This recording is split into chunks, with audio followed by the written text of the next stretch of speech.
Hi, this is Mia. This is early in the morning on Tuesday. I see the light of day at 6:27. I hear the noise of the street sweeper at 6:27.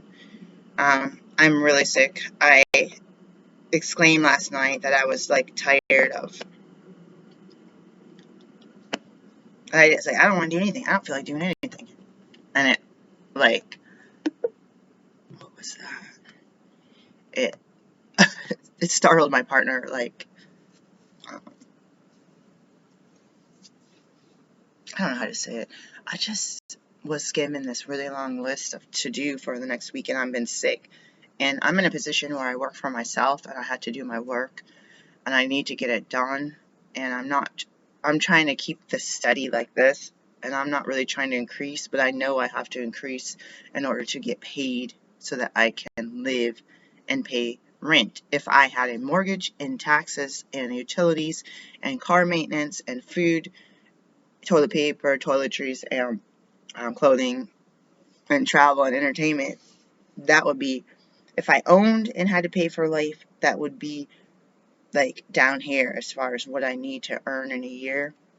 But because I'm a renter, I'm way up here. We talk about people living in $1 million houses, and when you're paying $3,000 a month in rent for some 900 or 600 square foot crappy freaking place, like we're in a place for 700 or something, no kitchen whatsoever, not even like a kitchenette. Some little apartments still have like a little fridge that comes with it with a microwave and like some kind of burner top on a counter. Not even that. No toaster oven, not even this refrigerator, like, not even the cabinet to put your stuff on. um let's do the math. I used to see houses. Our place for the low income housing is 2,400.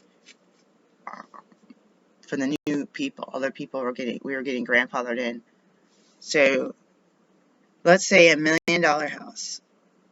And a few years ago, $1 million house today is just, in a lot of places, just a house, a 3-bedroom, 1.5 bath house.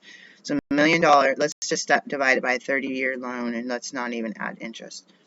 You got 33,000 a year divided by 12 is 2,700. We'll just round up, $2,800 a month for $1 million house. But we're paying that for our rent. There's two rents. There's my office and there's a storage unit. And I have another office too. So because I don't have a land, house, parking spots, I can't take, because I don't own it too, I cannot take my patients in my home office. I can do telehealth, but I don't have any place for them to go. I don't have any place that's appropriate. I'm not getting appropriate maintenance or pest control.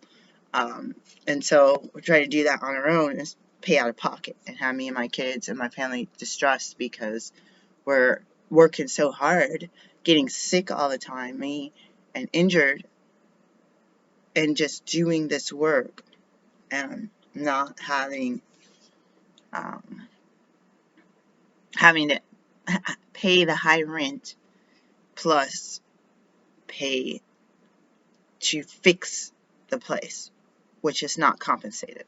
Whether that's holes in the doors, holes in the wall, replacing or adding screens, and there's locks on the windows that are missing, or opener, all that stuff.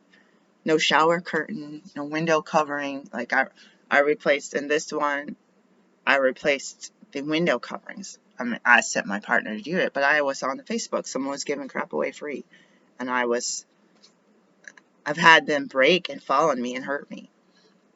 And these are cheap window blinds replaced with cheap window blinds, but that should be, usually that's provided. I mean, I told you guys in the low income, the one that's 2,400, it took 10 years until they replaced our refrigerator. And they replaced my refrigerator when they saw me and my partner, who's a white man, walking around the neighborhood. Then they came right away and fixed it. I swore someone was watching the video cameras, but I thought he was a lawyer or something. I'm serious, guys. We had stacks of maintenance, and neighbors were having broken utilities, and they were getting a lot of money.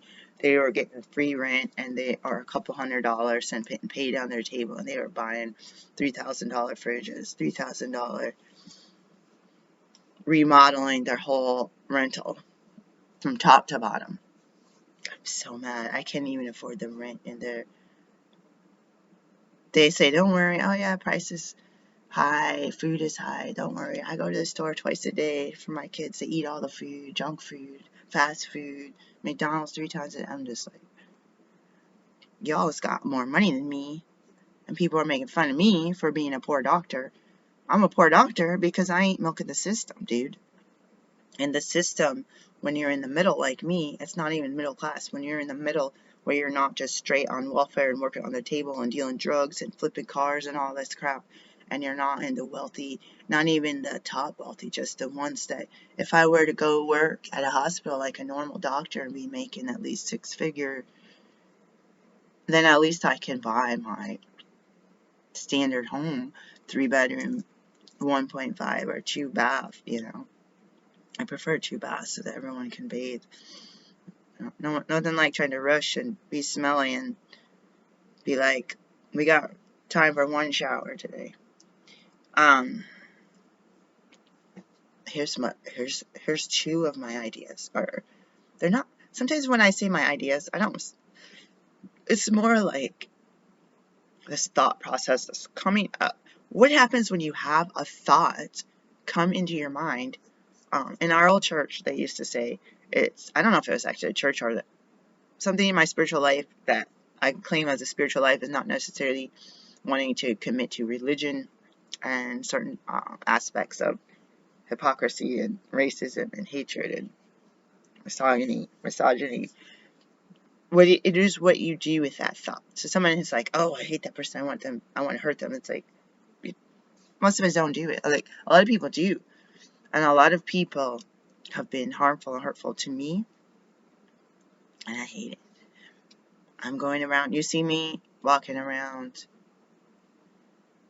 wearing my white after Labor Day, my orange. I've been wearing orange year round, and then when it comes Halloween, and oh, I like that outfit. Oh, it's so seasonal. Oh, it's fall, like seasonal. It's like I might just. It's like I'm wearing this all year round. I see this at a thrift store. This is crappy. You see this in a thrift store. It looks cute. It's real messy looking on my body. But I washed some of this crap from the thrift store, and it just fell apart. Filled the little tub thing, or we have like a canister, and we have the other clothes, and we had all these things, like it's like it was dryer out it, and I have one that was black and white, like shaggy kind of carpet looking thing, and it's just, like, there's a reason people give this stuff away. It's not always because, oh, I don't wear this, or I don't like it, or it's not my style, or it's not the season, or I don't fit into it, or this was like someone who just died, but there's some reasons like, this thing sucks, I'm gonna give it away. You're giving it away and you're thinking you're being generous. Somebody's going to make money off of your crap. But then someone like me, who's super low income, that was trying to get outfits that were professional for the summer because I want to wear a a sleeveless outfit. And I'm kind of scared of strapless. And I want to cover up the tattoos and the brand and be professional. And still summery, and then also have that layer of short sleeve or lightweight sweater when you go into a facility and the air conditioner is really cranked up. So I wanted to have that kind of, hey, I'm a woman, I'm gonna go out in a tank top, or like I said, a sleeveless dress. I don't remember one of my dresses has a big knot in the back, so it's like really bad driving. I'm tired of this ad that keeps popping up. The stupid security thing. It's not even going away. Like, I'm gonna delete this McAfee off of my device because this is it is on my video and it's not letting me exit out. I always think, oh, they kind of have a residual little stuff that they do. Say they scan my documents. Forget you. Disrupting my work here. And it literally does. That stuff pops up. It freezes the computer. It makes noise. You're doing like a call with clients and stuff, like a live video call. Like, that's not acceptable. Like classes and stuff. Yeah, this stuff popping up. Oh shoot, I forgot to do. Let me do this survey. Oh, I forgot to do the survey for this class that I did yesterday. Oh my god. We gotta do it together, guys. Oh my god. I'm actually glad that I just, that McAfee just prompted me to remember. I don't even know what the topic was. Alright, so how much have you learned? Yes. Must have described anything you learned. I don't remember.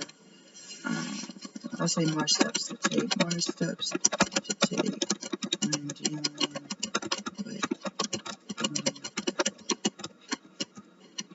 let's see, so guys, let's talk about these two things. I have this hatred of the monetary system. The barter system I could see, but I don't, just like money, I don't want to barter a big bag of silver for a small bag of gold and find out the gold is fake. So that's part of my issue. Or to IOU, I will give you tomatoes, and when your cucumbers ripen, you bring me the cucumbers. Like, I wanted a healthy deal in dealing with people, and that's why when we use money, we can purchase items, and if it's junk, which I get a lot of junk from Walmart or whatever, I can do the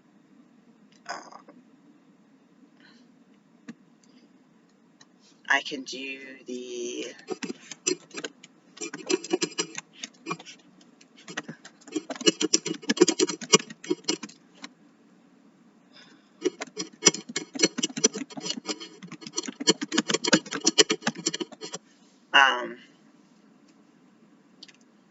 refunds, or just don't buy. I mean, that still feels like you're trading for a big bag of silver for a counterfeit bag of gold. It's just ridiculous.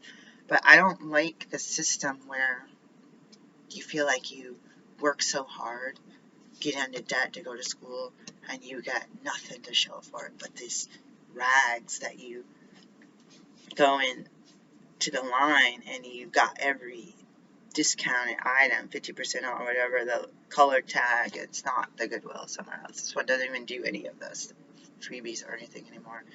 There's nothing free. They don't do any of the coupons. Like, ooh, I don't get my 20% off, or my, cheapskates. But I have this thing that's falling apart. My partner's like, throw this stuff away. And that's not very professional. You're walking around and your shirt's all over the table and all over the floor and all over your purse and getting in people's eye. Like, it's not very professional to have all your other clothes ruined. Walk around with a pair of pants that's got all this fuzz all over it. But it's like, you just don't. So what I'm showing you is rags. Rags to riches. All I'm showing you is rags. There used to be a time where, even in the last year, where I could go to Walmart or go get something at Target on sale or on clearance and come home with this item, and it would be cheap, but it would last, and it would be lower quality. Someone could walk around and say, look at those people in that neighborhood where they own houses, small houses, affordable cars, their kids are in public school, and they're wearing clothes, and they're able to have a washer and dryer. They're able to do dishes. They're able to have a little garden. They're able to have some pets, to have some comfort animal, that could help you exercise with a dog, clean cages or animal, clean up and watch a cat purr all over you. And then you would go into the middle class neighborhood, say, oh, look at these people. They have a mid-level car and they have a little bit nicer clothes and bigger houses, bigger yards. Their kids' school has more activities and stuff. And then you have the wealthy neighborhood and the private schools and the waterfront and all. Like where I grew up, there you could be on the waterfront and be low income and all this, but you have their segregation, and then you have the ultra wealthy somewhere that you don't see, or they're tucked in on some huge plantation land, and you end up um, you end up being able to drive that cheaper car and being able to keep these raggedy clothes nice, even if you have to put patches in them, even if you have to sew up the creases and replace the buttons all by yourself. You don't have what the middle and upper class have, the paying somebody to hem and repair your clothes so it doesn't look as as does that sound right? Yeah, kempt. And anyways, you could stop being like you're going to Dollar Tree to get freaking $1.25 earbuds that work for 2 days, and then you're going back every week because all you have is $1.25 every week, instead of being of a higher income where you go buy $100 pair, where you, instead of buying 100 pairs of these that cost $125, you buy a 99 pair on sale for the Black Friday, and maybe they actually work. Like, we used to have earbuds and earphones and the over-the-ear things that didn't crush your ear. Like, I miss when the thing was this big. And plus, your ears are like a conch, like a shell. Like, all of this shape is what helps pull that. So why do they just make this little indent right here? And I just can't stand. I had the old, like, 60s and 70s big old heavy things, and I have stuff from the 60s and 70s, and I feel like they are really still work, still compatible with my device, and we'll probably figure out how to Bluetooth. I got an adapter. I have the big, was a 1/4 inch plug that you get the adapter that makes it 1/8 inch and all that stuff. What do they have in Europe? All right, let me save this. I only intended a half an hour, so I cannot lie. Sometimes in situations like this, it's like you really want to just be like, hey, if I was only there for 10 more minutes, I would have been more than a half an hour. But it is what it is. And I'm going to save this. The second thing, which was maybe not, so just living where you're so poor that your rent goes from 700 to 1,000, or to 1,000 to 2,400, in a few years, and you're supposed to have subsidy on stuff. You're supposed to be in a program where anything over 200 is going to escrow account for you to own a home.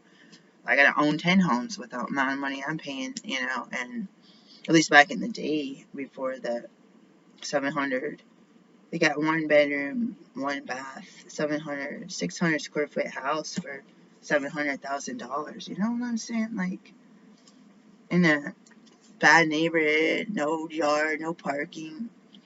But I feel like if you're going to pay over $3,000 a month to rent, you might as well buy this 700 square foot one bed, 1 bath, because at least it's yours. At least you're investing in yourself, and then you can feel like putting glow-in-the-dark stars all over the ceiling, and I could paint this wall green and this one orange, and the kitchen area where the table is red, and start putting out shelving units and replace this carpet with some hardwood in or something, and some washable rugs. You know what I'm trying to say? And seal up those cracks and hire some pest control. Good grief. There's holes all over the ceiling. Like, there's like water leak damage everywhere. With water leak damage, in my mind comes mold. There's drafts coming in from the attic where it's a black cloud and bugs come out of all this stuff. There was a bug and my boyfriend leaned on it and the wall just like buckles in because I call it paper. I was like thinking paper. Why was it paper? The wall is made of paper. The paint just cracked. Someone put a hole in this whole wall here. There's holes in all the doors. Every single door looks like somebody punched them. Somebody taller than me anyways. And they're all like left with these holes that make me feel like there's violence everywhere around me. And it's a trigger for me to have the residue and wreckage of somebody's anger issues.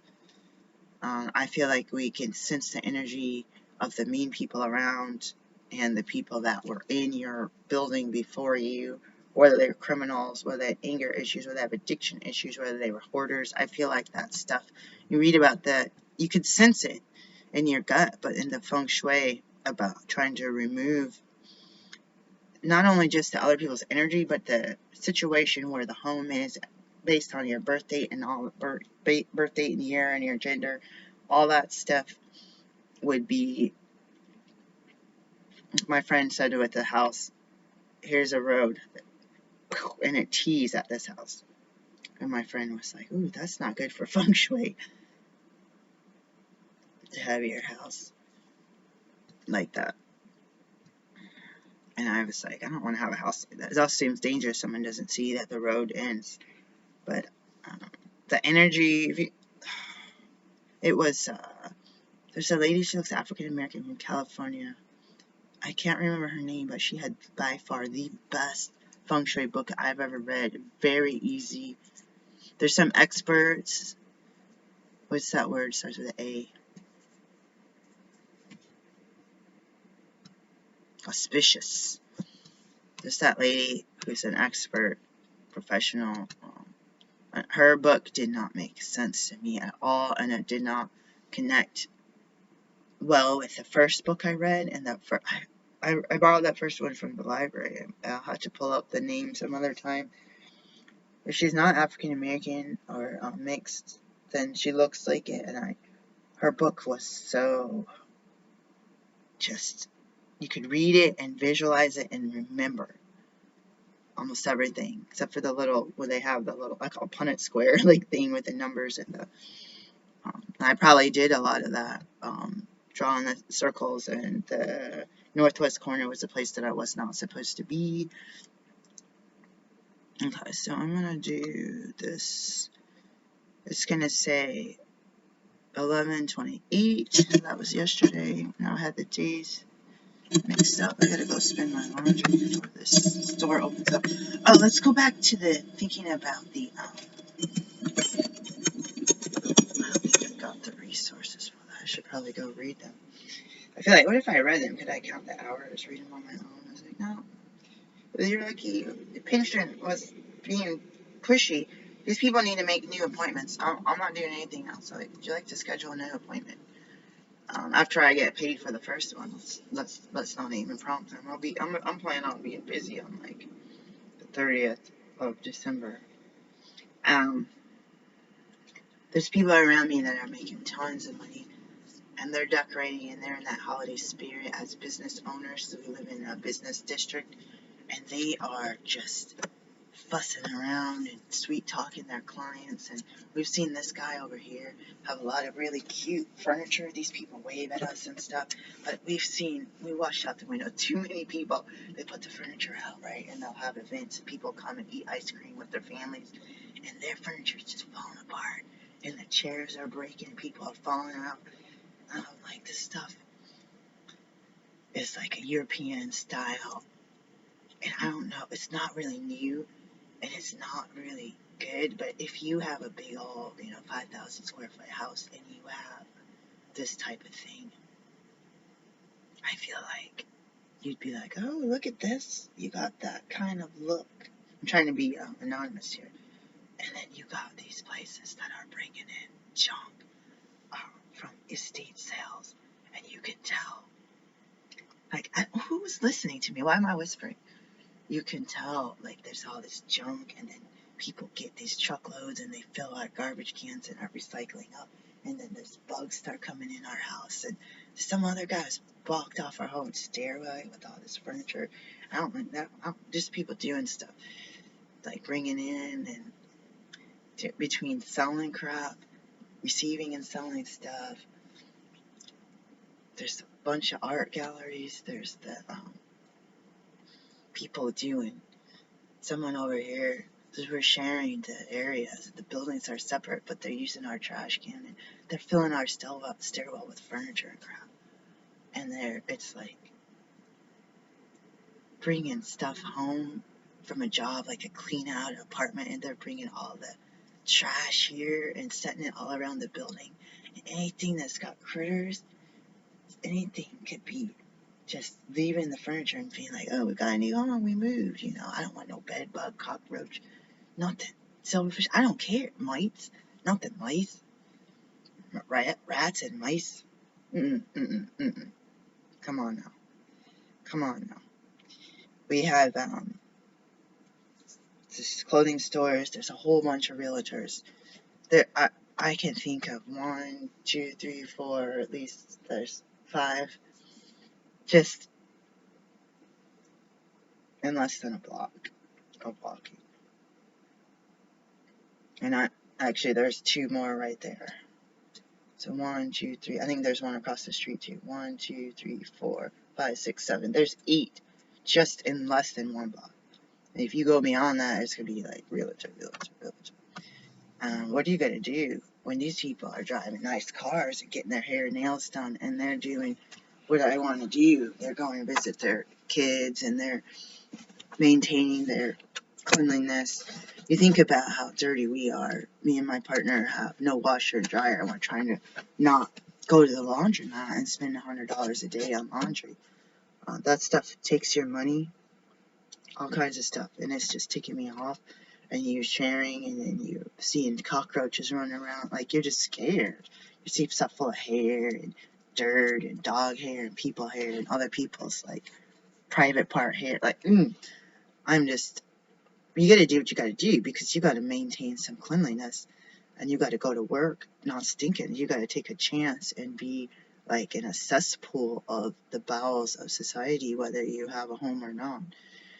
Just because you don't have the basic necessity of washer and dryer, and then you have lint on your clothes, and you have this fake washer machine that's using these powders where you're using that sometimes gets caked on, and then you got this stuff that looks like somebody spilled white stuff all over. It's real hard. The lights, the ceiling is low. You bump your head into the ceiling and try to brush your teeth or try to stretch, and then you keep hitting stuff, and then you start shrinking down and being like this. Then your counselor tells you how you walk around like this with no self-confidence, and how you're weak and you never stand up for yourself. Like, I'm not standing up because I'm hitting my head and I'm only 5'5". One of our taekwondo classes the Portland State had the students from his and the teachers from his dojo at place come over, and they're like, you guys are like this, you guys need to stretch out. And you stretch out, you need to be, bigger. And you don't need to be all like curled up. And it's amazing, you're in the big wrestling room and you have that space and that air, and that you're far away. You can kick and punch and roll around and jump up and down and run and jump and kick stuff and run in circles and do all this exercising with a bunch of people. And then you go back to your small home and you have all this crap everywhere, and you're like, what in the world? And then because you don't have a washer dryer and stuff gets out, oh, I can rewear this. Let's go outside in nice clothes, fold them up, put them back, make sure they dry out for the sweat, hang them up, then fold them up, put them somewhere. Oh, we don't have a proper dresser. Oh, we don't have any regular closets. It's like an afterthought closet that somebody put up because you need it for a rental, and then you're like, you can't really put stuff in a closet that, I don't know how to describe it. Like, just because you put a pipe up doesn't mean you can necessarily, it's like there's shelves and stuff and you're putting all their, so you might have a whole closet, but if there's shelving units and all that stuff, then you can maybe put your clothes in this amount instead of the whole length. And it's tucked into the walls going into, this is the attic. So you're going to do the, I'm walking in and out of this closet, getting books, and my partner's like,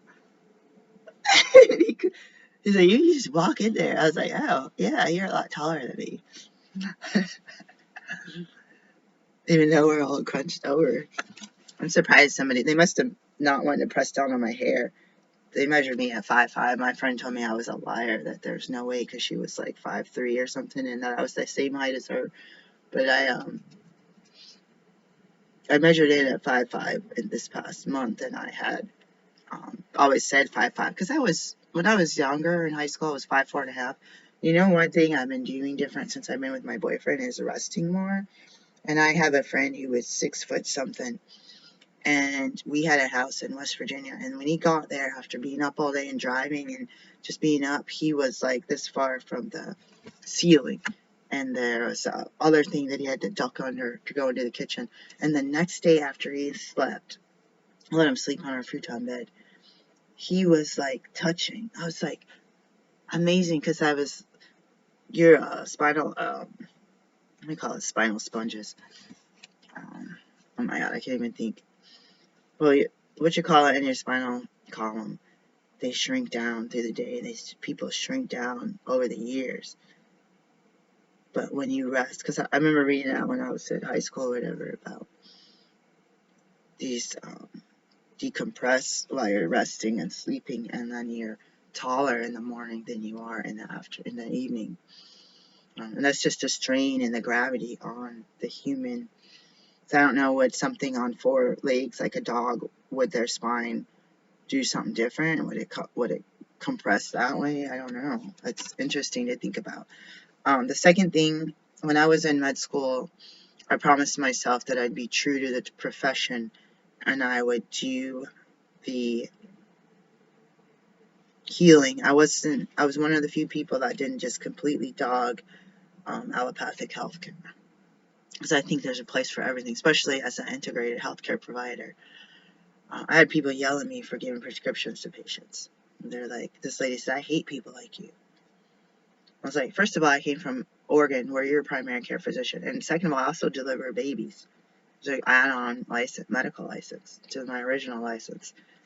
And when you need to do antibiotics, and you need to do lidocaine, and you need to do anti-yeast prescriptions, and the blood pressure is off the chart, you can do something less. But if it's urgent, you need to do something now, and then work on their diet, fitness, stress, exercise. And you're going to do something that you're going to get them a prescription so that they're able to take it before bed. You don't want people dying on you when you have medical science and technology. You know, if you have preventive medicine and wellness and these different things, or someone is allergic or this and this, or they're going to be like, I'm going to take this certain herb 10 times a day for the next 300 days, like, but I have patients from a different country that didn't read and write and understand my directions. They need to understand the directions. If you send them up to the pharmacy and say, take one of these a day before bedtime after a light snack and with water, they can understand that. But if you say, well, you need this herb, but you need to take it separate from this and this and this, and then you're going to do this, and you're going to not eat eggs with this, and you're going to do this exercise, and you're going to do this, and you write all that down, they can't read and write, that's a different story. Because I could do that first one, and it may or may not work. If it doesn't work, then you go to prescription. Why should you tell me? I'm not an MD and an ND. I'm an ND. We know integrated health care, pharmacology, minor surgery. For me, childbirthing, literal, legit childbirthing, episiotomies, suturing up, tears, administrate IVs. I may not be able to do it in this state that I'm in right now, but in my other state, I do that stuff, and I have the equipment and the license to buy the medications and the prescriptions and send people to get herbs. Some people have zero money. They can get a prescription for something with a low dose, and their insurance will cover it. They don't have people are trying to ask me about these several $100, like $70, $80, $90 for 30-day supply of some medicine. I'm like, who's getting paid from this? I was like, is there a like affiliate link that I could get hooked up with? Like, this is really unnecessarily expensive, and it doesn't tell you the quality, the source of the item. Like, I like herbal things where you know the source, and you know, like, they might say it's organic, but certified by who? You know, like, is it coming over from Cambodia or India? I don't know what. So the second part, kind of, there was like a third in between with the financial. I wanted to be true to myself in the medicine, for me, integrated medicine. And I wanted to be able to have the best possible outcome for my patients. And as I was going through these classes where we had to do medicine on ourselves, so that's the one thing about naturopathic. You can do hydrotherapy on yourself. You can do herbal tinctures and foodist medicine on yourself. You can do diet change and all this stuff. You're not just like, oh, I'm gonna do what I learned in my regular medical school and just pop pills and do surgeries on each other, like maybe. But so it was nice being able to do homeopathic intakes on yourself and family members for you, or at least do it for a paper. Whether when I had homeopathic, one of my homeopathics I did for my paper, I need a prescription, so I had to send my paper subject to the doctor, the naturopathic doctor, to prescribe a homeopathic. It needed a legit prescription. It wasn't over the counter, guys. There's a lot going on here. So I have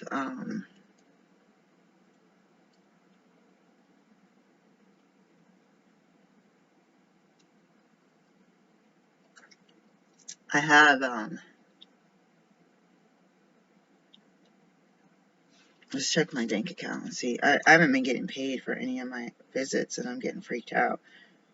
You can't work. I keep telling people, it's like you have a grocery store and people walk out with a cartload of groceries with the IOU, I'll pay you later. The insurance is supposed to cover it.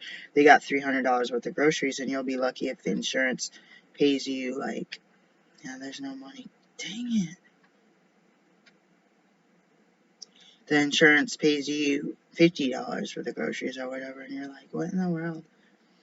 So, we did a balance transfer on my credit card, and there's nothing showing for this, and it's really freaking me out. Now I'm going to transfer the minimum to my credit card right now. Did I just sign out?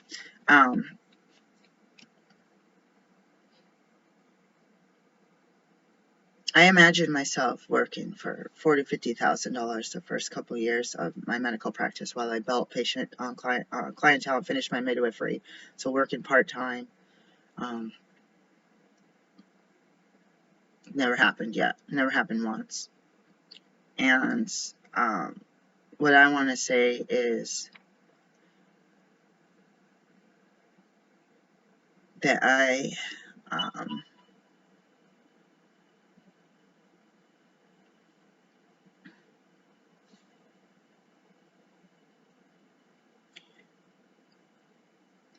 I thought I would have this yard with a garden that I wouldn't get an eviction notice on my door because I'm growing milk thistle, dandelion, all the stuff I'm harvesting, red clover, you know, the cleavers and the the Indian paintbrush. What is that called? The Indian paintbrush thing.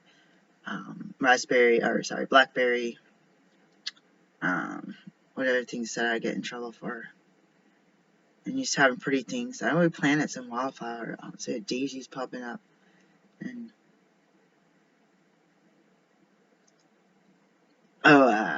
plantain. What you say, clover.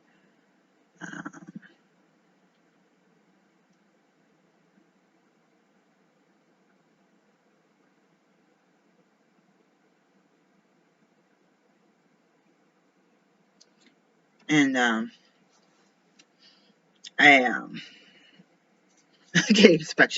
getting eviction notices on my door. You're paying $2,000. You're paying for a place they want $2,400 for, and you're botanical medicine teacher, tells you that you need to,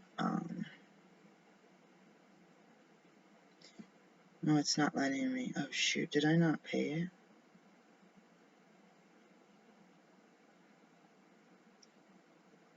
How did I just do it twice? Oh, that was weird.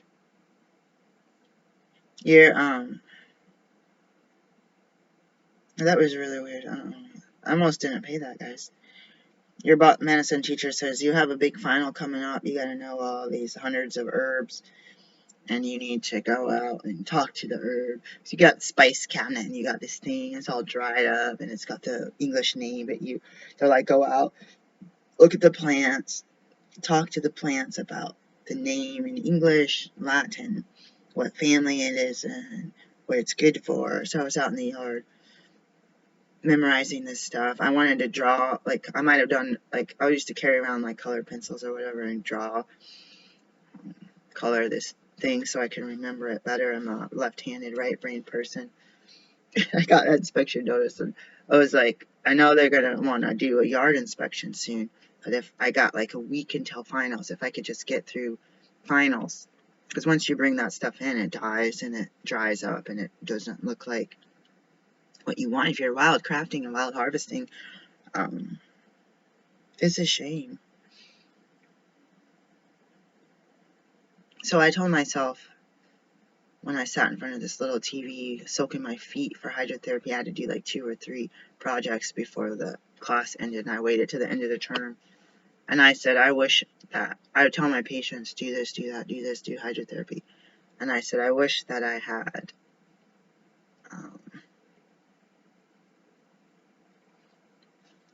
been able to buy the house when they had houses that are now $1 million for $100,000. My dad scoffed when I told him about it, and what I should have done is go to the bank immediately and get a authorization notice and put it in my bed. Kicking myself. I had money in the bank. People are like, you don't have money, you never have money. I was like, I've had 30 and 20, 30, $40,000 cash in my bank account before. I was saved up. And back when houses were $100,000 and $78,000 and they want a 30%. I mean, I'm a first-time homeowner as far as that rule is concerned. I owned a home. Like, you've never owned a home, have you? Like, I owned a home in the 90s, but you don't understand. It's have you owned a home the last 3 years as a first time in that state, first-time homeowners. And you haven't owned or had bought a house or defaulted or sold a house that I owned within 3 years. That's easy. Given. People are so stupid. They don't have to worry about these poor people problems. When you're a first-time homeowner, you don't need freaking $50,000 down payment for a $100,000 house. But it would be nice if you did that. But I'd rather spend the money for emergency fund, for replacing the furnace or whatever, And these idiots would be like, you couldn't buy a house. You don't have money. You can't do this. Do you not understand certain type of loans, 0 money down? You're going to pay. They're going to make you pay stuff. You know you are. You know you're going to get it. But you guys are stupid. You just don't understand. You just don't get it. You're telling me that I don't own a house because I'm poor and because I didn't have $40,000 cash in the bank. When your rent goes to $2,400, your savings goes fast. When you don't have a parking spot and you're parking in the street and driving around for hours crying in the rain because there's no parking spot and someone put a dumpster in your parking spot that you pay for with your rent, because they're charging you an extra $100, $200 a month for that stupid parking spot. And it's like, time is money. Wasted time. Wasted money. Can't work. Can't sell your store. Can't study for your final med school. Not everyone I don't hardly know anyone that's gone to med school. I called myself a doctor the other day. And someone like, do you know that there's things called tendons and muscles? Like, did you not see on my intake paperwork that I work as a doctor? Like, well, I didn't think that you actually went to med school. How many people do you know that go around calling themselves doctors that didn't go to med school unless they're PhD? Then they went to the school that gives them the title of doctor. Like, who do you know that just goes around? This is not Criminal Minds. I think actually that guy in Criminal Minds does have a PhD. Like,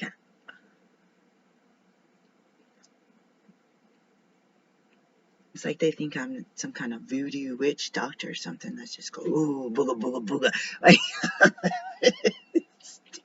it's like, I've done 17 years plus like 6 extra years of training, unpaid training, outside of that 17 years of college. Like, I don't even know people that are like surgeons that have gone to school for that long without getting paid, at least. Good grief, for their residence and fellowship. You see me as a black woman who has Medicaid checked on their name, and you say, oh, you didn't go to medical school. I got the student loan debt to show you I went to medical school. I got the title behind my name. I got the clinics that I own and manage and run myself 100%. I get mail to my clinic as a business owner that has checks with numbers on them. Stupid idiot. Just because you did some kind of fluffy degree and you want some prestige and you've seen a bunch of old people that are bowing down to you. Listen, my insurance is paying you to work, and guess what?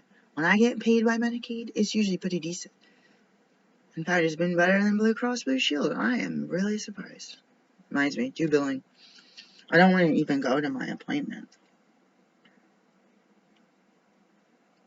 Speaking of. Oh, I have a really important thing at noon, and then. Okay. So I told myself, you don't need to have the big yard and the big garden and all the. You wanted to have like a screens or a screen or sun porch where you could grow like a greenhouse type house plants and food plants and be able to go out and light a little fire one nice cool fall night and be able to walk around the grass barefoot and do non-invasive and non-chemical lawn care and put up the little statues and the little gnomes and go back inside and have enough elbow room that you're not knocking stuff down every time you walk by anything, and sit back, have enough room between me and the TV where I can do a foot soak and not worry about splashing the TV or the computer, and having a den and an office area so that I can do my work and leave my work in there and shut that room door and go out into the rest of the house and have peace and work in the den and have peace, and maybe you take your laptop out to the sun porch or something, or outside and have a gazebo and all this parking spot, kayak or canoe, all this, a little RV, the camping gear in the garage, the American dream, fenced yard, ability to have a dog, and that I was going to do this, have these cabinets where I could keep my herbs all organized in jars and labeled, and have instead of do raw food, have an extra fridge and an extra cutting board area, have some kind of cellar area where I can keep onions and sweet potatoes and garlic.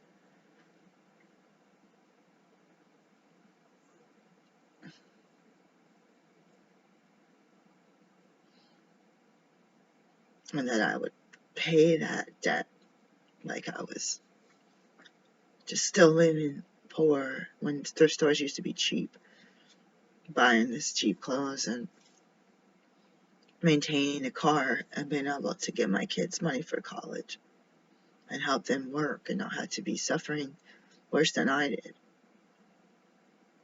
Because the floor has dropped out of the American dream for me.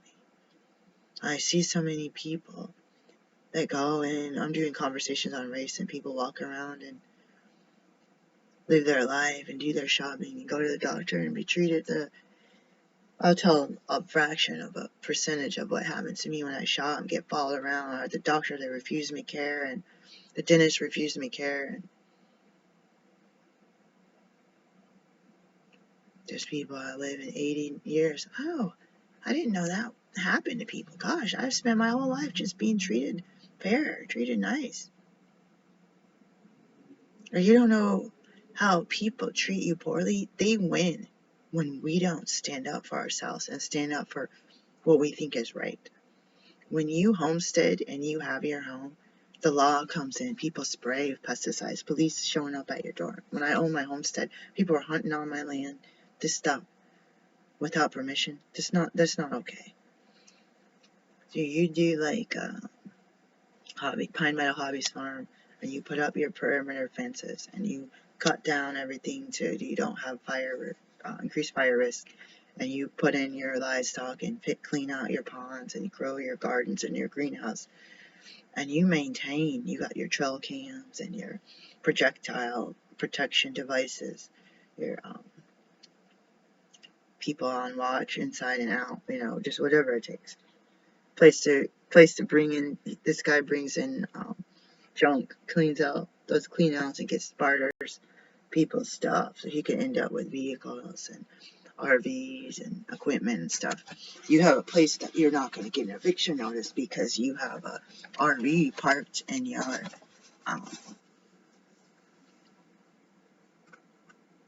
what you call it? I was gonna say carport. Yeah, carport. I was like, that's the right thing.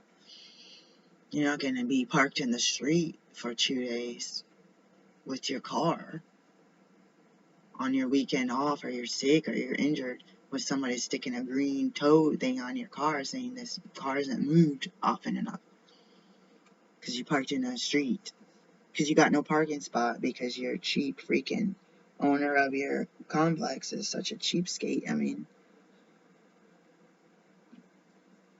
building these houses crammed in next to the highway, don't maintain the houses, charge you a buttload of money. It is a racket. And those are the people getting the money. Even the people that work those jobs, working for the state and the county governments, they're getting their insurance, or health insurance. Anyways, keep your dreams alive. I feel like I'm swimming upstream all the time. I'm following the laws of this state and world and country, even the unwritten laws like etiquette and trying to be clean and washing my hair, taking turns when you go to the store, you get in line, so people cutting in front of you all the time. They're cutting in front of me, but I'm not cutting in front of them. I remember how many times people, like white people, cut in front of blacks all the time. But you think of how many times that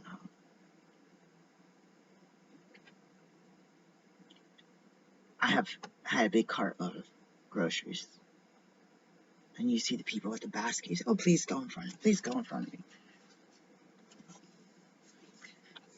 How many people have said that to me? I don't remember any.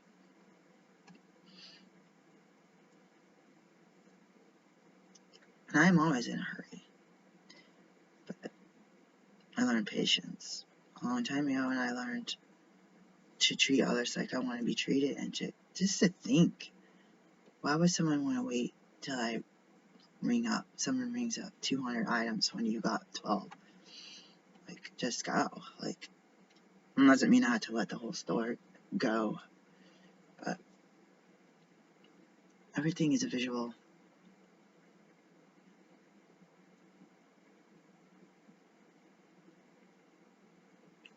What do you do when you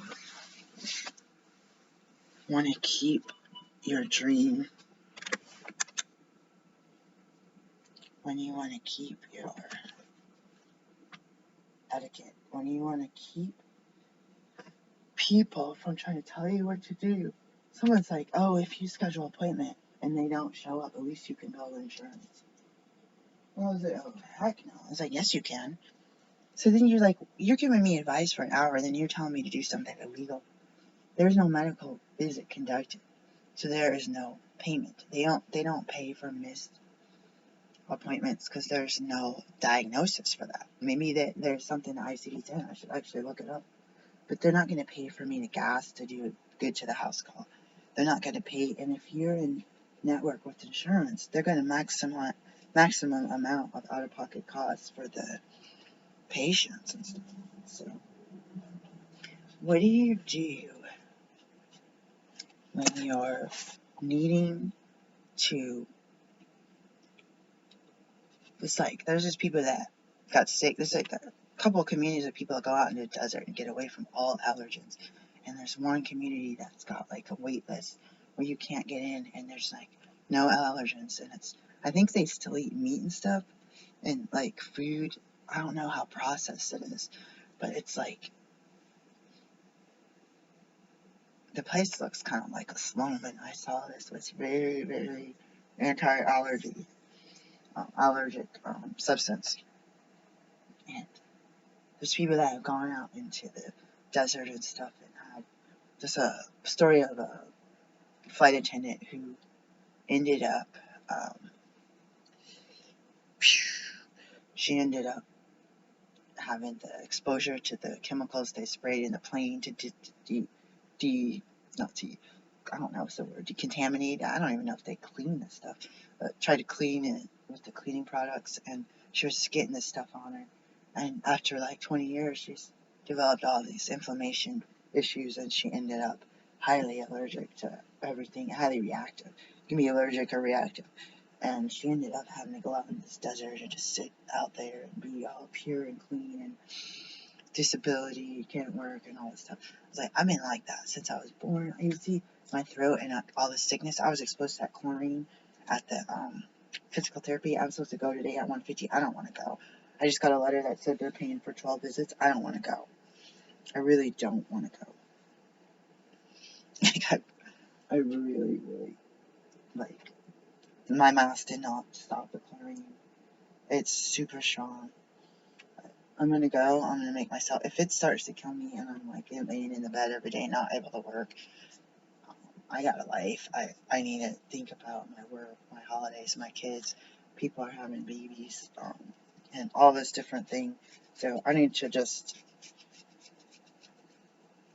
Part of me is like, just go and get stronger. What doesn't kill you makes you stronger. But part of me is like, why risk it? Why bungee jump and skydive and risk? Like, if you can do something that you know is lesser odds. But I was thinking of a prep situation, or a situation where I had to use the pool to exercise to get healthy, that I had to sacrifice and expose my throat to all this irritation, and literal lost my throat the day after I went to um, physical therapy. And what if my I'd risk outweigh the benefits? What if I had to go swimming every day in the pool twice a day or something, even if it's my own pool, to keep my weight down and keep me from having strain on the body because of being overweight? Like, so I try to think about it that way, or try to think about it prepping. What if I end up somewhere and there's chlorine because I'm near a water treatment plant or something, and I need to be able to be used to it and figure out how to get. It's like, what? Like, just don't, if there's a prep situation, just don't go there and don't expose yourself to chlorine gas. So I'm trying to figure that out. I'm trying to justify going. I want to just call another place in the insurance and say, hey, I can't go there because I'm allergic to it.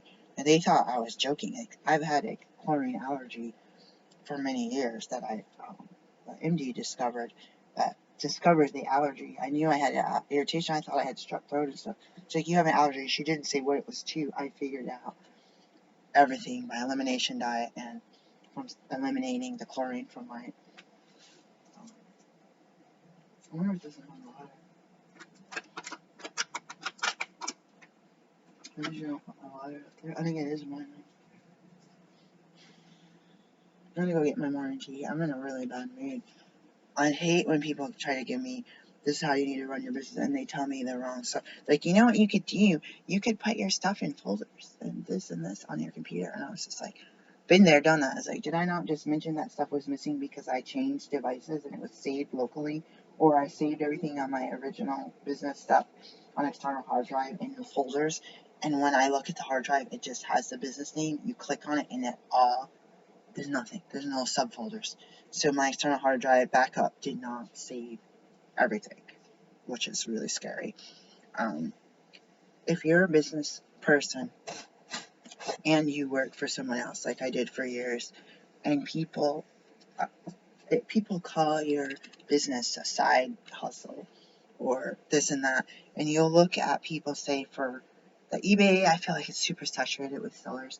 I'm going to do accountability with you. I'm going to sell 3 items by Monday. Today's Tuesday. I'm going to sell 3 items by Monday. Minimum. And I'm going to put that into the universe and manifest. If you have a business, even super saturated, because the market is good, people are getting paid, there's going to be people that drop off, say, oh, I thought it was going to be easier, or this, or this, or this, or they're not going to know how to ship and do all this stuff, and they're going to lose their account because they didn't follow the rules. They just jump in and say, oh, I saw a YouTube video, I'm just going to jump in and not pay attention to stuff, and not ship my stuff. Oh, I lost it. I'm going to drop ship everything, and people say, hey, this person's fraudulent, never got my items. Well, I don't know, it's described, counterfeit, whatever. So you hang in there, because people hanging on had to learn to not put all their eggs in the same basket. So you could see these people say, I made $10,000 a day on Amazon, fulfilled by Amazon. All I do is buy stuff on clearance, put it in a box, and ship it. Well, that sounds easy. Well, what else goes with that? Maybe every item they sold, $10,000 was gross. Maybe every item they sold for $10,000 was only a penny that they made on it. So every item was, they bought for $9.99 and sold for $10. See what I'm trying to say? And they literally say, oh, I sold it. Of course. You sold a bunch of stuff for a penny more than you bought it from at Walmart. Or say 2 pennies. So then you made 2 cents. I don't even know what 2 cents is. 1 cent on 10,000 pennies. I mean, you see what I'm saying?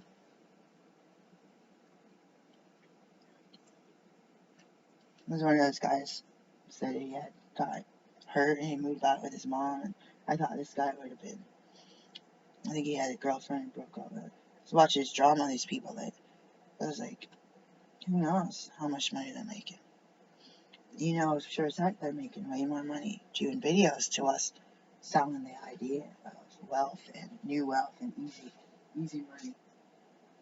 And what do you do when you read the fine print and you look at the rules? The biggest thing to every person, except for my kids and my partner, the biggest thing is that spiritual guidance and that spiritual manifestation and that protective energy, that entity, and that, talk about pearls of knowledge from me, from my personal life, preparedness minded at the end of my videos. But what happens when you get these little pearls of wisdom and knowledge? It's like you can reach out and it's invisible and be like, hey, something's telling me to do my tarot cards. Hey, something's telling me to burn incense. Hey, something's telling me to open the blinds in that room. Something's telling me to eat that other half of banana and get up and go to the store and buy another bunch of bananas. And you don't know what's going to happen. Something might tell you to put a business card in your pocket. And you might do that and not have anyone to give it to you.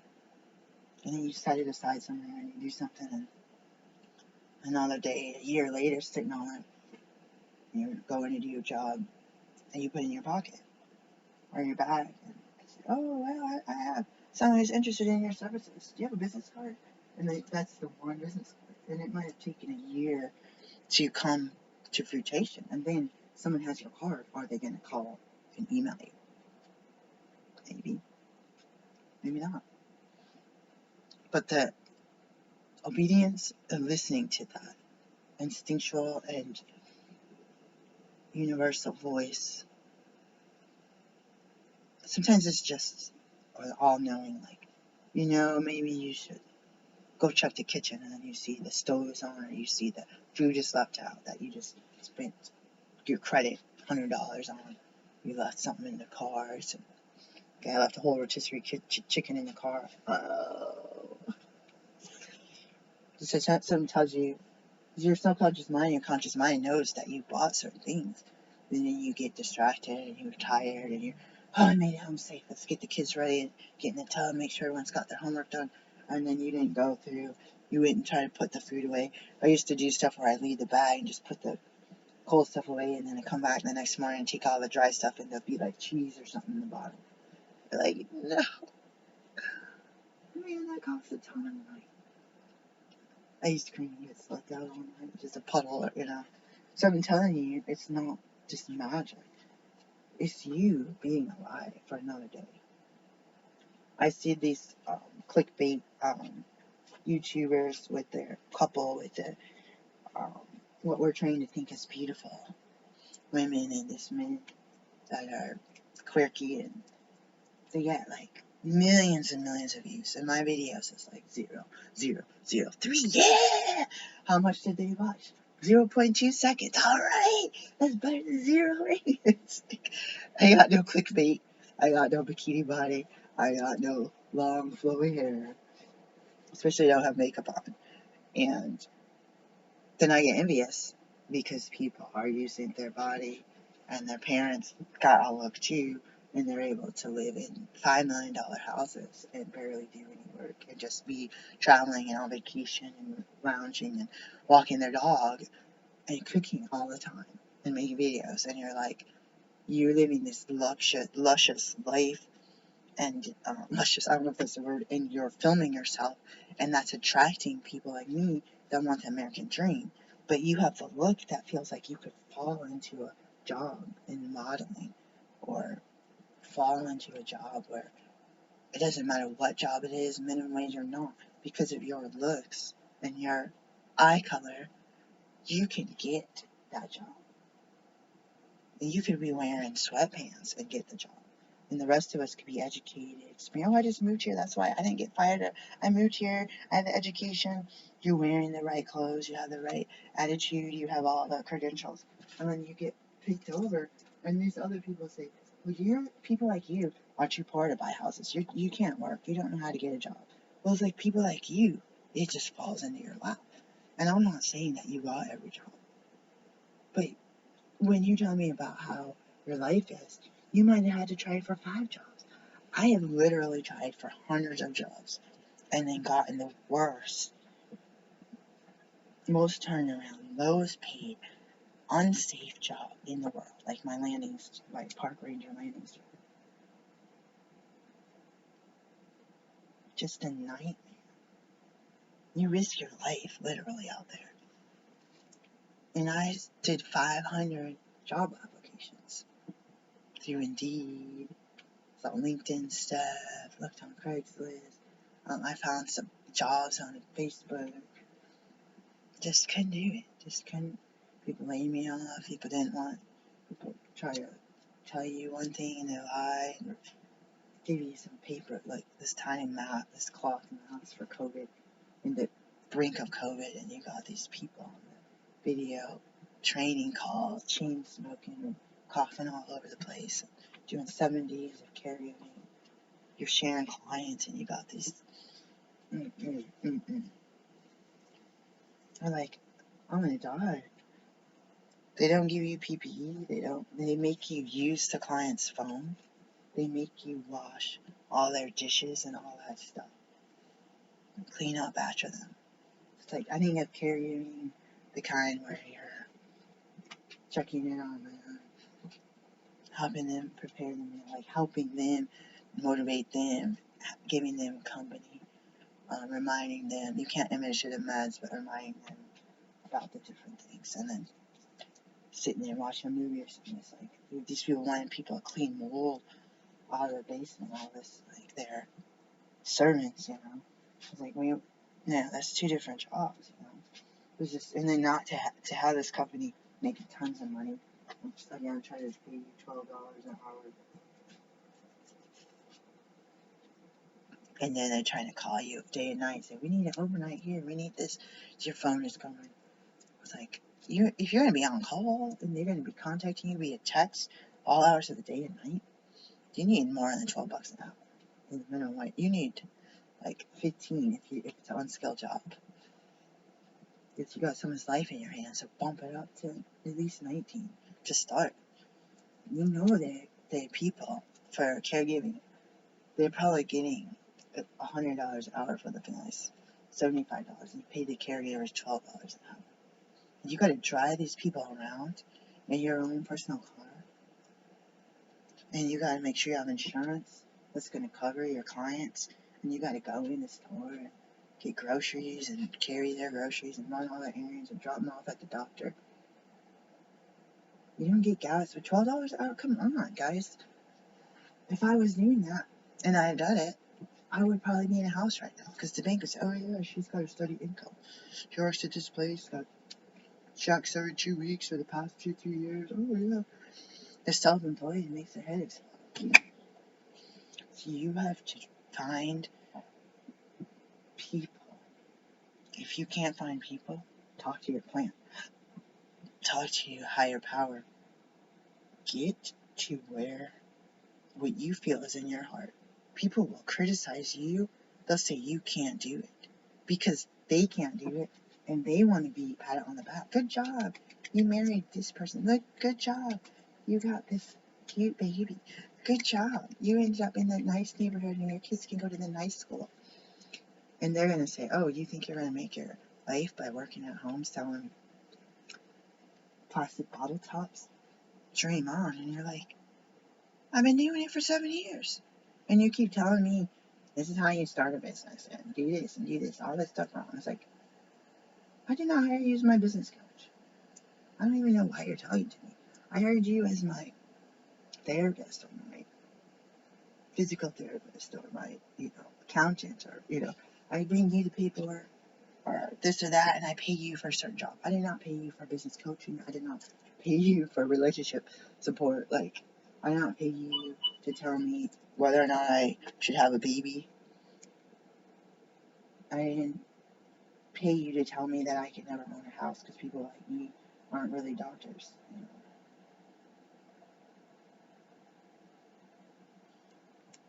So you need to find it deep inside when you're criticized and you're belittled and you're being told you can't and you're doing everything that you're supposed to do in life and you're fulfilling a need for your customers and you're culturally competent in whatever you're culturally competent. It doesn't mean you have to be like, oh, I know how to work with Latinos and blacks. It just means you could be Irish Catholic and you might think about certain people that don't want to use birth control, just like some other religions I work with. And you don't want the healthcare provider pounding that they must do this and must do that.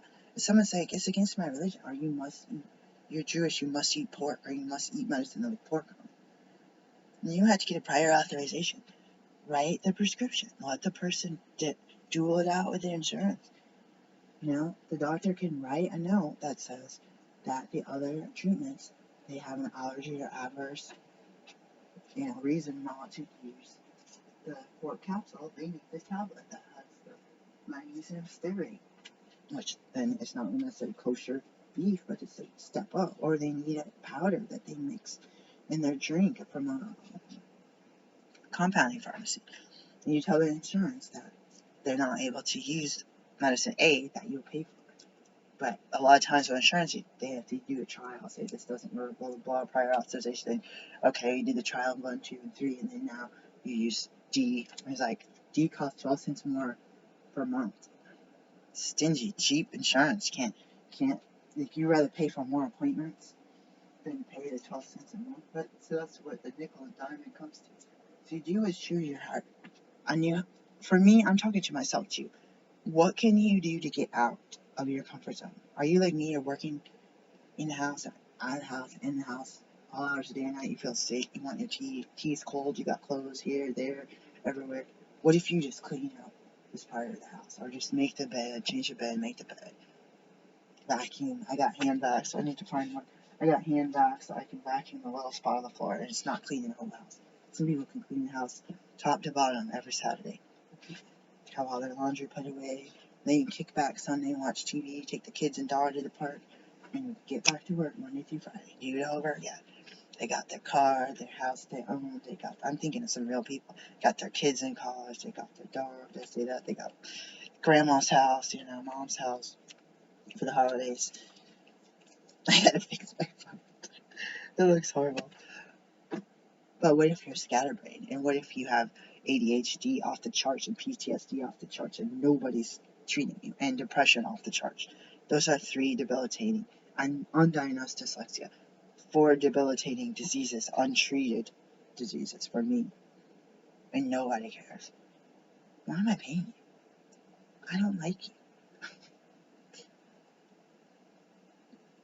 I don't like to use the word yoga because it's a religion to me, and I don't want to be religious, but just to throw it out for easy terms, stretching and yoga.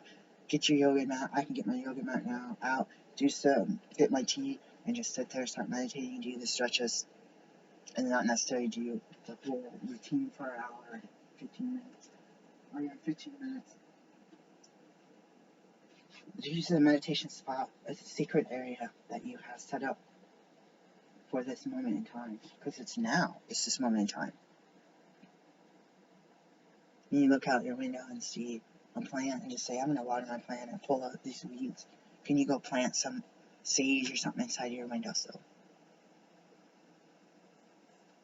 Can you take all the clothes out of your hall closet and coats and say, hey, these are summer coats, put them in a crate and write summer clothes, and put the winter coats back up, and put a little basket up with the scarves and the gloves and the hats? Could you do that? Without buying stuff. I wanted to buy every product at Joann because I saw someone making Christmas decorations out of toilet paper, tools with glitter, paint, glue, and hot glue gun. And they had scissors and some of those sequins, little beads, shiny stuff. And I was like, I got my cart filled up at Joann. Like, you got no money. Your credit card bill is off the charts, and you're not. You're doing all this work with patients, and you haven't got paid a penny in weeks. So, no. $3,000 rent coming up in 2 days. You need to not go to Joann. You got some glue you're going to use to make jewelry. You go to take some toilet paper rolls, you cut them up, and you use that glue. And you take some glue stick, and you glue stick some tissue paper from eBay that you made into a little, I don't know what, and stick it on there, and we'll have that up there next time I come lunch. Let's see if I can do it today. Before my part. So I gotta go get my tea. Can you do, to get out of your normal, can you do some stretching like this? Just simple movement. Think of if you're 90 years old. Think of your 600 pounds. Think of kids when they wake up and they stretch and they move and they fall and they play and they bounce the ball and they drop stuff out of their high chair. Just that movement, it keeps them fit and healthy. And they gotta eat and sleep and eat and sleep like a dog. Adults are too hard on ourselves. Did you have physical therapy before? You still have the exercises? Is it appropriate to do them? I gained 10 pounds when I stopped going to physical therapy. The other place banned me because I missed 2 appointments when I had COVID symptoms. They banned me. They refused to schedule. These people charge $200-300 an hour. And they're going to ban someone who's been going there for 2.5 years. For 2.5 years, I missed 2 appointments because of COVID symptoms. During COVID, when most people weren't vaccinated, at least one of those times. And the other time I tested positive for COVID. Might have been before that. I don't know. I was really sick and nauseous and dizzy though. That one time I was like, the toilet's too far away. I'm about to not go somewhere and try to be throwing up all over. I already got banned because my menstrual cycle bled all over the table, and I was seeing a male, and that guy never saw me. He passed me out this way. It's like, he freaked out because my body was thinking. It was like, this is a medical establishment, guys. People have body fluids that it's not like I did it on purpose. My pad did. I have heavy periods, so I'm anemic. So what can you do? You talk to your naturopathic doctor about supplementation and do the fitness, the laboratory tests. Can you clean up your phone? Can you take out some recycling and trash? Can you break down some boxes? So I'm talking about people like me that don't have that clean and organized. Can you take one drawer, take everything out, and put it back in? Even if you take everything out and put it in and don't throw anything away, at least you know what's in there. So if I say I'm going to go buy a bunch of glue and I found out I have glue, or maybe the glue is at the other location. And then think about your diet for the day. Are you going to add just certain favorite foods that you like that are healthy? I'm supposed to be doing cauliflower rice, or cauliflower rice sounds good. Cauliflower mashed potatoes and gravy. I was going to use mushrooms, but I'm just going to make it out of tahini and sunflower seed butter. And I'm soaking some walnuts, so I'm supposed to have like walnut stuffing or something. I don't know. So can you do something like get a lemonade, like I'm gonna get later, a juice, do some supplementation. But I'm just saying, you figure it out with your healthcare provider. Even the movement, you're supposed to cover, so you can move like a little busy 2-year-old. And 2-year-olds still have fat on their thighs and legs because we're humans and we didn't always have food at our disposal. We had to wait for if we're kids, wait for the elders to bring back food, hunting and gathering, and farming, and making sure that the crops don't get killed because of a drought or because of too much rain or because the freeze came too soon. If you don't want to celebrate or your partner doesn't celebrate the holidays, there's a really big crack in the ceiling, by the way. We had to really seal that up. Like that, the crack is like an inch wide, like a mouse rat can get through there. If you have someone who doesn't like to celebrate too much, what if you just start decorating stuff? What if you just put up the garland like I'm going to do, and you make a couple snowflakes? Some winter decoration. People call it about Christmas. I see people that look, in this one neighborhood my kids went to school, there's a lot of Jewish people, and there was a lot of blue and white lights, and I thought that the houses with the blue and white lights were the ones that were Jewish, but that was just my speculation because of the high Jewish population in those neighborhoods. At the schools and the stores the signs were written in Hebrew. This is in Southwest Portland. So I didn't want to knock on the door and be like, excuse me. But I just assumed that it's I saw something about Norwegian, I think. How do people stay jolly through those dark Arctic nights, darkness in the winter? And they're like, they put lights up and decorate the town and the house with lights.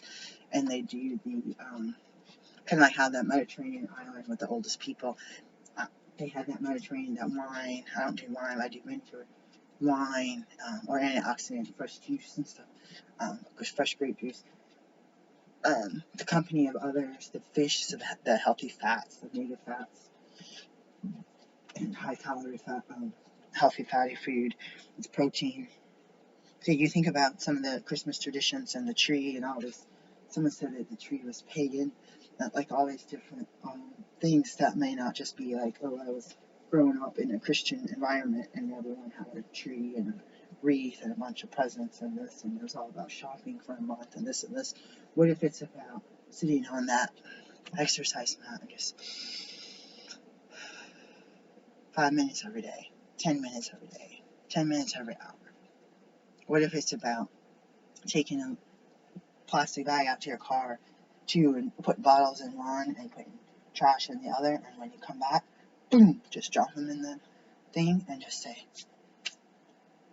and you use that renewal refreshment of getting rid of trash and old clothes and boxes as getting rid of the energy that comes with when you're oppressed, that comes with that oppression,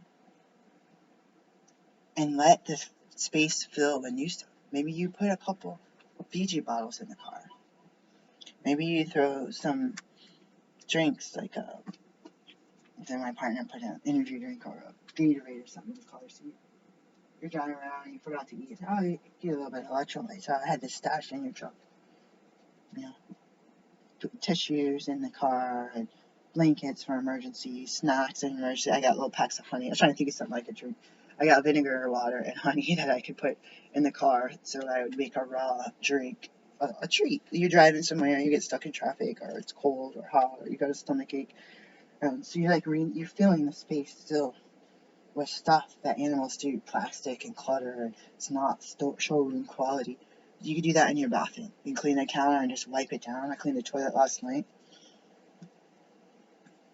I was falling asleep, sick, tired, doing laundry. I love doing laundry. When I'm doing the toilet and the laundry, it makes me feel like that's the one thing I can control is to try to clean, since I'm not a cleaner. When you're oppressed and you're abused your whole life, and then you still, out of like domestic violence relationships, but you're in a society of systemic racism, I feel like I lose control, and everyone's like, do this, do this, do this, do this. And a lot of people around you are going to work every day, so someone's saying, do this, do this, do this. And they can drive their BMW and their Audis and look nice and be like, I work, look at all my diamond rings, and this, I'm a reception at the hospital here. I make my money. I have my vacation. I have my meals. My Thanksgiving, I was full. My Thanksgiving, guess what? I had my stomach growling the whole time, and I didn't like it.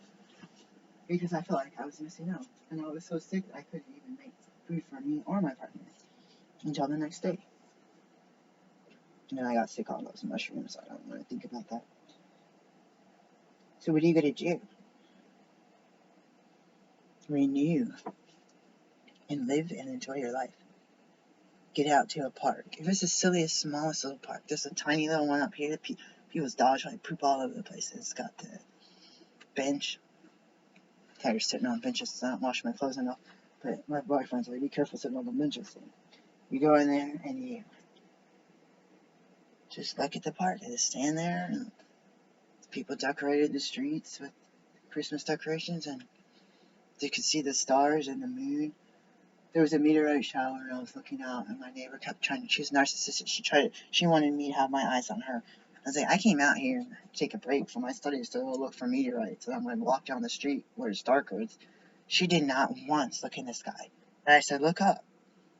There's a whole world up there of planets, stars, and moons. Beautiful. It's beautiful stuff, even when you're in the city. She wanted all about her. She wanted to be the center of the universe. And that's up to her. But I'm saying, maybe you guys are like me, and you want to go and look. You get to look across the water at a public landing and hope you don't need a permit to park there for 5 minutes to have, you're surrounded by water, but you can never go to it because it's all private, or you have to have a permit that you have to pay for. Your residence pays taxes everywhere, and you can't even utilize that. You have to be wealthy. You have to be multi-millionaire. When you go and look, and you look at the houses, and you're like me, and you get envious. You see the sailboats and all the boats in the water, and you think, oh, they're lucky. They can live their life. That wind in your hair when you're sailing, and you're not using fossil fuels, it makes me want to cry. Think about how I can't do that. I cannot do that. Whether I want to, whether that's my dream. My dream was to start sailing again. And that dream's been for 20 years, 30 years of my life, has been a disappointment. Because I don't qualify to do what I want to do. My passions, playing tennis, boating, traveling, even hiking, camping. We're too poor, we work too much just to hang on to this 1-inch hole. I told you there's grapevines growing through the light out in the other room. This grapevines come from outdoors. That's how holy the place is, that there's plants growing through the walls and the ceiling.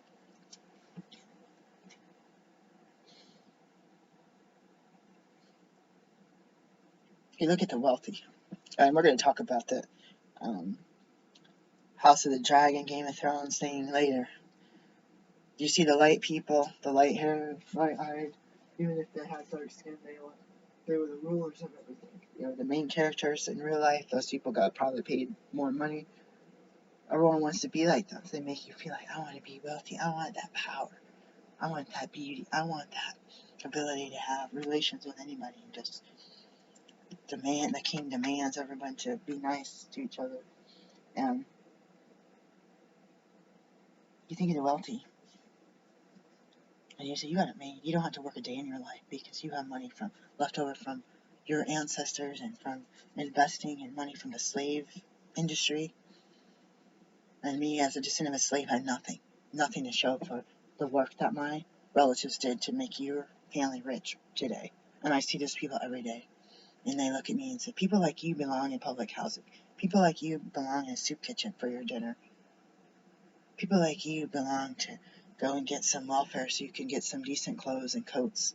And I go across saying, I went to college like my parents. My dad had to go to college in segregation times, to a segregated black college. He did it. He became an officer. He became a career officer. He became a college professor. My mom was a teacher and a tennis coach and a manager at different places on the military base. And you had the nerve to tell me that my people belong and I belong in a crappy place. Well, we bust our butt and we had nothing to show for it. You say people like you are lazy, you don't know how to deal with your money. You know what? Systemic racism made it so every banker denied me the ability to get a loan for a house. That my friend had one for like a 3,000 square foot house with a huge yard next to a park. She was paying $400 a month in mortgage, and it was a brand new custom house when she built it in one of the most affordable, desirable neighborhoods in Portland. So you can go in Lake Oswego and there'll be a lot more expensive houses, but in the actual Southwest Portland, the most desired, quiet neighborhoods that I've ever been in, that doesn't have all these houses on stilts and all that kind of wonky stuff. That your driveway's on stilts. Like don't be walking your dog at night because you might end up down there in the trees. That scares me. Those silly things. But what could you do? Be your own kingdom in your own house. If you live in a trailer, if you live in a van, if you live in a homeless shelter, push a cart around all day. Stand strong with me, guys. Be your own royalty. Last thing I'm going to say until I get my tea, because I'm really wanting it. You can't see the tattoo very well. I should recreate it. There's 4 purple lines that go to the center.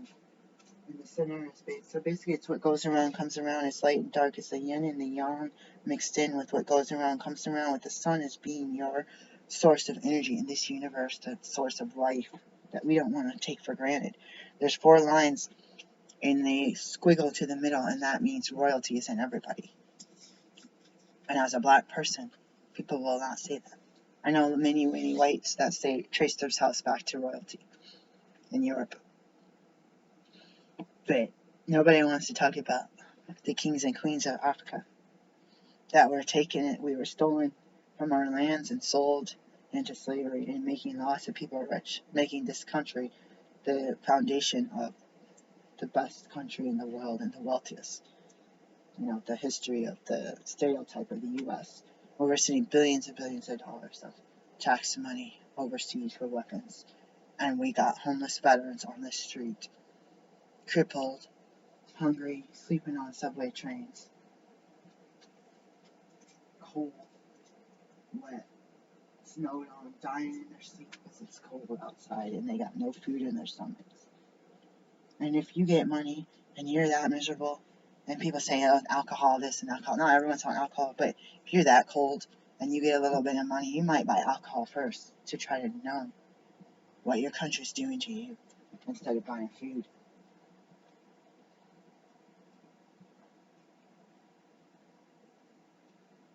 We shouldn't send any money.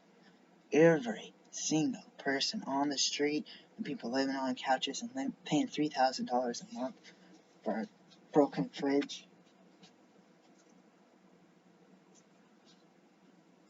Every one of those people should be put in a program, and don't tell them they're going to be treated like a person. You get them up off that cardboard off the sidewalk of New York City and Portland, Oregon, and Seattle, and everywhere else in between. And you give them some showers and some housing. And you find out what they can and want to do. Do they need counseling? Do they need drug support, drug recovery support? All this stuff do they need? Do they need clothes? I say that already. Do they need a haircut? Do they need a washer or dryer? Do they need a companion animal? Do they want to go work? Do they want to go to school to be a doctor like me? Imagine me, a black lady, coming into a welfare system as a homeless person fleeing domestic violence, saying, I'm going to school to be a doctor. They're like, no, you're not. We're going to pay for all these white people to go to school to be whatever you want, but you're not. So I had to make my own path and be defiant, because that was my dream. And I'd already done a 4-year college degree, taking the prereqs and everything. So you know what I mean? Why start something over? Why you want me to be a nurse? Because that looks more normal for a black person, or a nurse's aide, or a caregiver, or cashier at the grocery store. Fine. Plenty of people make plenty of money doing that. More than I do as a doctor. I don't have overhead, all less insurance. Boom. But my passion is to help others in a medical sense, where I can be in control and give legit advice about your medications and your lifestyle. and your exercise, and I can clear babies for their whatever they want. So I'm going to contact every patient that I have today, and I'm going to do my whole list today. I don't care how many freaking appointments I had today. I'm making a pact, and I'm going to check in with you no matter how sick I am. I might end up sleeping in the bed all day and say I didn't get any, just crumble up and throw it away. I am motivated right now, guys, and I gotta go because I'm hungry. I'm gonna eat the other half of my banana and pray that I can figure out how not to stop. Um, I gain weight when I don't have food that I want. My body starts getting stressed out. My boyfriend noticed it a couple of years ago when we would have to go get food. So I got a couple trips across the bay next week that I'm not looking forward to dividing them up. I'm trying to think about doing them together. But I don't know what's worse. Driving over back and forth twice or trying to combine them and be stressed out. So I'll figure it out. I got an HIV program for, I guess, for healthcare providers. I don't know who it's for agencies. I got a program that I'm going to do an introductory class to see if I'm still interested. But you got to find people to help. And I don't necessarily ask the HIV status of my patients.